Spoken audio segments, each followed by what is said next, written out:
Salam Indonesia. Anda menyaksikan berita terkini bersama saya Arna Seputra. Pemirsa, putusan MK terkait Undang-Undang Nomor 11 Tahun 2020 tentang Cipta Kerja yang dinyatakan inkonstitusional bersyarat tidak berpengaruh terhadap pembahasan Ranperda tentang persetujuan bangunan gedung. Pansus ke-20 DPRD Denpasar sebelumnya sempat ragu melanjutkan pembahasan Ranperda tersebut karena munculnya Ranperda ini juga ada kaitannya dengan Undang-Undang Cipta Kerja. Sejumlah anggota Pansus 20 dalam rapat kerja dengan pihak eksekutif sempat mempertanyakan hal itu, seperti Eko Supriyadi, Anak Agung Susuru Tangurah Putra, Ketut Sutejo Kumare, Wayan Gatre. Mereka mempertanyakan kelanjutan pembahasan Ranperda ini setelah adanya putusan MK yang menyatakan Undang-Undang Cipta Kerja inkonstitusional bersyarat.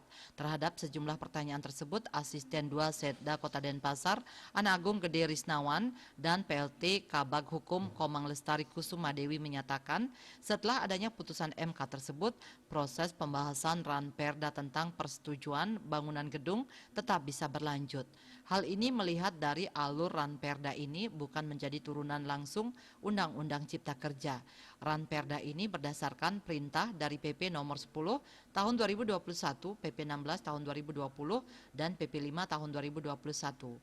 Selain itu ada koordinasi dengan para kabag hukum se-Indonesia. Semua proses pembahasan Ranperda yang telah dibahas tetap berlanjut. Selain itu, berdasarkan pandangan para ahli hukum menyatakan PP yang menjadi dasar hukum keluarnya Ranperda ini telah keluar sebelum putusan MK keluar. Jadi pembahasan Ranperda ini tetap bisa dilakukan. Setelah mendapat pandangan seperti itu, Ketua Pansus 20 DPRD Denpasar, Nyoman Gede Sumara Putra mengungkapkan pembahasan Ranperda ini tetap dilanjutkan. Meski demikian, tetap melihat perkembangan dari pusat. Asmara Putra, Bali Pos melaporkan.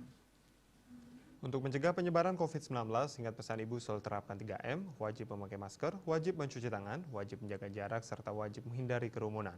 Dengan penerapan berlaku 3M, Indonesia segera terbebas dari virus corona menuju Indonesia maju. Update terus informasi Anda dengan subscribe dan like YouTube channel Bali TV @newsbalitv. Tetaplah bersama Bali TV. Salam Indonesia.